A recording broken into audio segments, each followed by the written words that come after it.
Good evening बच्चों।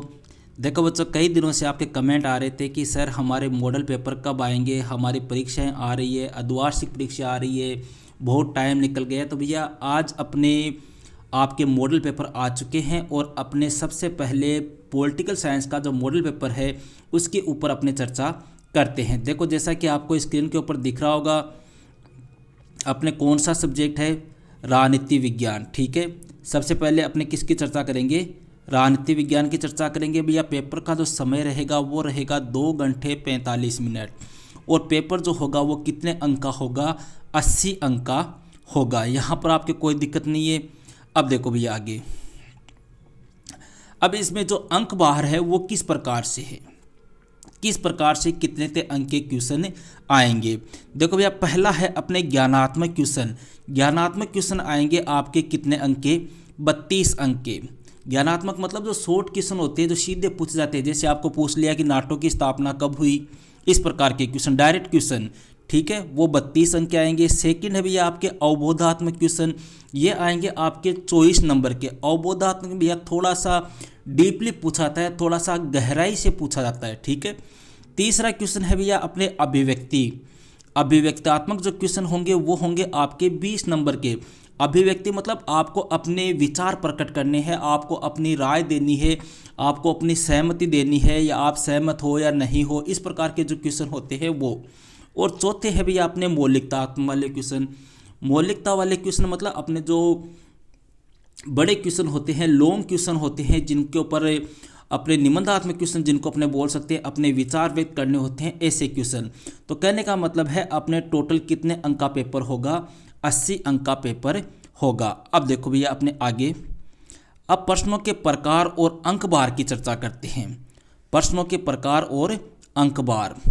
देखो प्रश्नों के प्रकार में भैया सबसे पहले है अपने वस्तुनिष्ठ प्रश्न, इनकी संख्या होगी अपने 18। ठीक है, 18 और प्रत्येक प्रश्न कितने अंक का होगा, 1 अंक का होगा। दूसरे हैं भैया अपने अति लघुत्तरात्मक प्रश्न, इनकी संख्या होगी 12 और प्रत्येक प्रश्न होगा 1 अंक का। तीसरे है भैया अपने लघुत्तरात्मक क्वेश्चन। लघुत्तरात्मक क्वेश्चन जो है इनकी संख्या होगी 13 और प्रत्येक क्वेश्चन जो होगा वो 2 अंक का होगा। चौथे है अपने दीर्घ उत्तरीय प्रश्न, मतलब लघुत्तरात्मक से बड़े, ये क्वेश्चन आएंगे भैया आपके 4 क्वेश्चन और इनकी अंक जो होंगे वो 3-3 अंक के होंगे। और पांचवा है भैया निबंधात्मक क्वेश्चन, जो आपके 3 क्वेश्चन आएंगे और कितने ते अंक के आएंगे, 4 अंक के आएंगे। इस प्रकार से भैया योग देखे तो अपने टोटल क्वेश्चनों का योग कितना हो रहा है, 50 हो रहा है। लेकिन आपके पेपर में क्वेश्चन कितने आएंगे, 23 क्वेश्चन आएंगे। ये 50 इसलिए हो रहा है भैया क्योंकि देखो जो स्टार्टिंग वाले क्वेश्चन है ना अपने, उन स्टार्टिंग वाले क्वेश्चन, जो अपना पहला क्वेश्चन है जैसे मान लो वस्तुनिष्ठ, इनमें क्या होता है, पहले के जैसे प्रश्न नंबर 1 दे दिया और उसके 5 खंड 6 खंड, इस प्रकार से। अभी आपको पेपर में बताऊंगा मैं। वैसे यहाँ पे टोटल वैसे देखिए क्वेश्चन की संख्या 50 है, लेकिन वो पहले का पहला, पहले का दूसरा, इस प्रकार से है ये। वैसे अपने मोटे मोटे रूप में देखें तो अपने प्रश्नों की संख्या कितनी होगी, 23 होगी। क्लियर है यहाँ तक।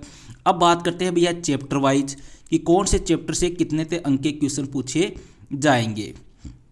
हालांकि मेरा वीडियो बनाया हुआ है इसके ऊपर, लेकिन फिर भी एक बार मोटे मोटे रूप में बता दूं आपको। पहला जो चैप्टर है भैया शीतयुद्ध वाला, इससे 8 अंक के क्वेश्चन आएंगे। दूसरा है 2 ध्रुवीयता का अंत, इससे भी 8 के। तीसरा है समकालीन दक्षिण एशिया, इससे 7 अंक के। यह आप देख सकते हो भैया स्क्रीन के ऊपर आपको दिया हुआ है, आप चाहे तो इसका स्क्रीनशॉट भी ले सकते हो और मेरा वीडियो भी बनाया हुआ है। मतलब टोटल अपने कितने अंक के क्वेश्चन आएंगे, 80 अंक के क्वेश्चन आएंगे। इसके बाद में चर्चा करते हैं भैया अपने ब्लूप्रिंट, ये मेन चीज़ है आपके। ठीक है, अब ये ब्लूप्रिंट आपको वैसे अगर साफ दिख रहा है तो ठीक है, अगर नहीं दिख रहा है तो भैया मैं इसे आपकी जो अपने टेलीग्राम ग्रुप है इसमें अपलोड कर दूंगा, उस पर ये डाल दूंगा। वहाँ से आप देख सकते हो कि कौन से चैप्टर से कितने ते अंक के क्वेश्चन आएंगे। देखो अपने जैसे मोटे मोटे तौर पे देख ले तो पहला पार्ट है भैया शीतयुद्ध का दौर। ठीक है, इस चैप्टर में से अपने देखो जो कोष्टक के बाहर की संख्या है वो तो है भैया अपने अंक की। ठीक है, और भीतर है ना वो है प्रश्नों की। तो शीतयुद्ध का दौर है, इसमें से 1 प्रश्न तो आएगा वस्तुनिष्ठ 1 अंक का, 1 आएगा अति लघुत्तरात्मक, ठीक है 1 अंक का, 1 आएगा लघुत्तरात्मक 2 अंक का, 1 आएगा रिक्त स्थान वाला 1 अंक का, 1 आएगा अति लघुत्तरात्मक 1 अंक का। ये आप सभी आपको दिख रहे होंगे मेरे ख्याल से, इनको ज़्यादा समझाने की आवश्यकता नहीं है। समझ रहे हो आप? सारा मैंने स्टार्टिंग में आपको जैसे बताया है उसी प्रकार से है, आपको सारा समझ में आ रहा होगा। जैसे पहले चैप्टर में से एक आएगा अपने रिक्त स्थान वाला वस्तुनिष्ठ, एक आएगा अति लघुत्तरात्मक, एक आएगा लघुत्तरात्मक 2 अंक का, एक आएगा अपने वस्तुनिष्ठ रिक्त स्थान वाला 1 अंक का, एक आएगा अति लघुत्तरात्मक 1 अंक का, और एक क्वेश्चन आएगा अपने ज्ञानोपयोगी या अभिव्यक्ति से संबंधित 2 अंक का। ठीक है, इस प्रकार से अपने पहले चैप्टर से कितने अंक के क्वेश्चन आ गए? 8 अंक के क्वेश्चन आ गए भैया। 8 अंक के 6 क्वेश्चन आएंगे अपने फर्स्ट पेपर से। फर्स्ट चैप्टर है 2 ध्रुवीयता का अंत। इसमें देखो भैया एक क्वेश्चन तो आएगा अपने वस्तुनिष्ठ रिक्त स्थान वाला। ठीक है, एक क्वेश्चन तो आएगा अपने वस्तुनिष्ठ रिक्त स्थान वाला। ठीक है, एक क्वेश्चन आएगा अपने अति लघुत्तरात्मक, एक क्वेश्चन आएगा भैया अपने लघुत्तरात्मक जो 2 अंक का आएगा आपके। ठीक है, एक क्वेश्चन आएगा अपने वस्तुनिष्ठ रिक्त स्थान वाला 1 अंक का, एक क्वेश्चन आएगा अपने अति लघुत्तरात्मक 1 अंक का, और एक क्वेश्चन आएगा आपके यहाँ पर 2 अंक का। इस प्रकार से इस चैप्टर से भी अपने टोटल कितने क्वेश्चन आएंगे? 8 क्वेश्चन आएंगे भैया। ये 6 क्वेश्चन आएंगे और कितने अंक के आएंगे? 8 अंक के आएंगे। समझ रहे हो?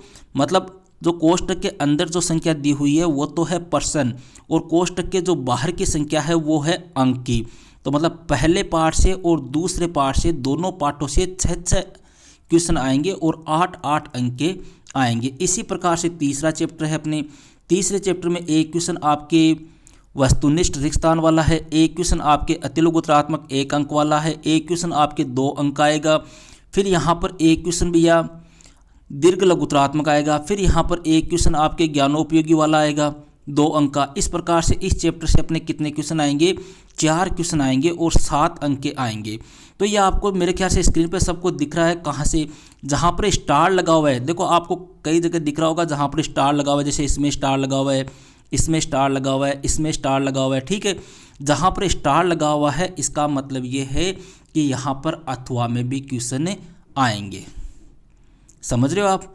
तो इस प्रकार से भैया अपने टोटल क्वेश्चन आएंगे, और टोटल क्वेश्चन जो है वो आपके 50 है। वैसे देखिए तो अपने 23 क्वेश्चन ही है, लेकिन एबेसद वाले मिलाकर पहले के 4, दूसरे के 4, इस प्रकार से मिलाकर टोटल प्रश्नों की संख्या 50 हो जाएगी।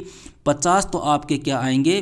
क्वेश्चन आएंगे, और आपका पेपर होगा वो कितने अंक का होगा? 80 घंटे का होगा। समय जो होगा वो 2 घंटे और 45 मिनट। अब बात करते हैं भैया अपने मॉडल पेपर की। देखो भैया, ये है अपने पॉलिटिकल साइंस का मॉडल पेपर। कई स्टूडेंट के, अब देखो यहाँ पर अभी मैंने आपको पेपर सॉल्व नहीं कराया, लेकिन एक छोटी सी बात कहूँगा।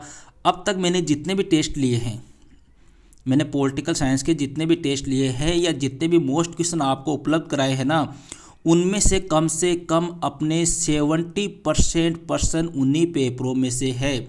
जब तक, हालांकि अभी अपने पूरी बुक के टेस्ट भी नहीं हुए हैं, अभी अपने पूरी बुक के मैंने मोस्ट क्वेश्चन भी नहीं बताए, लेकिन फिर भी ये जो पेपर है मैंने इसको देखा था अभी, तो लगभग 70% क्वेश्चन जो है वो आपके इन्हीं पेपरों में से है, जो मैं आपके टेस्ट के रूप में या मोस्ट पर्सन के रूप में आपको करा चुका हूँ। अब जल्दी जल्दी थोड़ा सा इस पेपर को अपने सॉल्व कर लेते हैं, और बाकी आपको घबराने की आवश्यकता नहीं है। ये जो PDF है ये मैं आपको टेलीग्राम ग्रुप पर उपलब्ध करा दूंगा।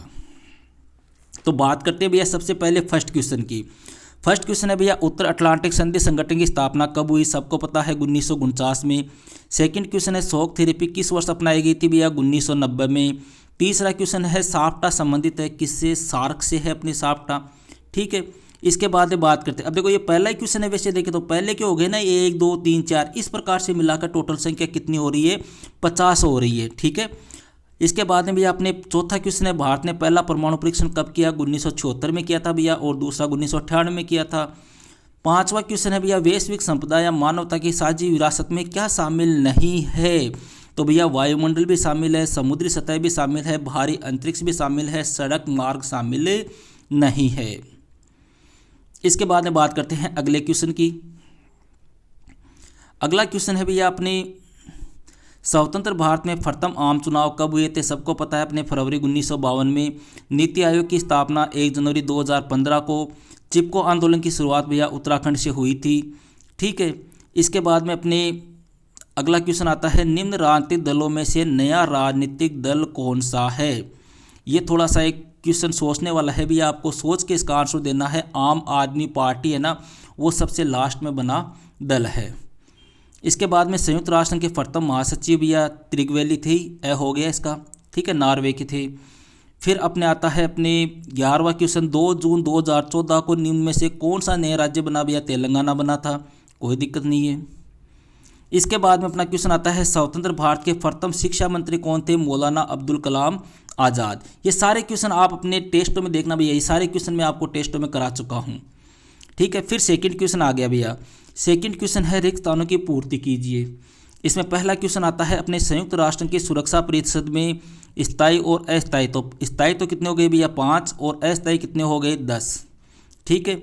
भारत में संसदीय शासन पर आधारित संघीय लोकतंत्र को अपनाया गया है, कोई दिक्कत नहीं है। तीसरा है प्रथम विश्व युद्ध 1914 से 1918 तक चला था। चौथा है भैया रूस की 1917 की समाजवादी क्रांति के बाद अस्तित्व में आया, सोवियत संघ अस्तित्व में आया था, 15 गणराज्यों से मिलकर बना था। पांचवा है भैया नामदेव डसाल भाषा के प्रसिद्ध कवि थे, कौन सी भाषा के? मराठी भाषा के ये प्रसिद्ध कवि थे। इसके बाद में आता है भैया अपने मंडल आयोग को उनके अध्यक्ष के नाम पर मंडल कमीशन कहा जाता है। भैया मंडल आयोग के जो अध्यक्ष थे वो थे बिंदेश्वरी प्रसाद मंडल, बीपी मंडल, ठीक है। ये चैप्टर अभी आपने पढ़ाया नहीं है, लास्ट का जो चैप्टर है उसमें है ये। फिर तीसरा क्वेश्चन है भैया अपने तीसरे का पहला है गुटनिरपेक्ष आंदोलन के प्रणेता कौन थे? सबको पता है, अपने नेहरू जी वगैरह, अपने टिट्टो वगैरह, अपने नासिर वगैरह, ये कौन थे? प्रणेता थे। सेकंड क्वेश्चन है भैया सोवियत संघ का विघटन कब हुआ था? 25 दिसंबर 1991 को। अगला क्वेश्चन आता है भैया सार्क का पूरा नाम लिखिए। सार्क का पूरा नाम है भैया दक्षिण एशियाई क्षेत्रीय सहयोग संगठन। अगला क्वेश्चन है द्विराष्ट्र सिद्धांत किस राजनीतिक दल द्वारा दिया गया था? मुस्लिम लीग द्वारा दिया गया था। फिर है भैया प्रथम पंचवर्षीय योजना कार्यकाल 1951 से 56। नेक्स्ट है ग्रामीण महिलाओं ने शराब के खिलाफ कौन सा विरोधी आंदोलन चलाया था? ताड़ी विरोधी आंदोलन चलाया था भैया, आंध्र प्रदेश में चला था, ठीक है। इसके बाद में है राजीव गांधी की मृत्यु के बाद कांग्रेस पार्टी ने किन्हें अपना प्रधानमंत्री चुना था? भैया ध्यान रखना, राजीव गांधी की मृत्यु हो गई थी 1989 में, तमिलनाडु के जो लिट्टे नामक संगठन था उसके द्वारा, उनके द्वारा इनकी हत्या कर दी गई थी और इनकी मृत्यु के बाद में पीवी नरसिम्हा राव प्रधानमंत्री बने थे, ठीक है। नेक्स्ट क्वेश्चन है भैया 2019 का 18वां गुटनिरपेक्ष शिखर सम्मेलन किस देश में हुआ था? अजरबैजान में हुआ था भैया, जिसमें 120 सदस्य भाग लिए थे और 17 पर्यवेक्षक थे। इसके बाद में है व्लादिमीर लेनिन किस पार्टी के संस्थापक थे? बोल्शेविकी।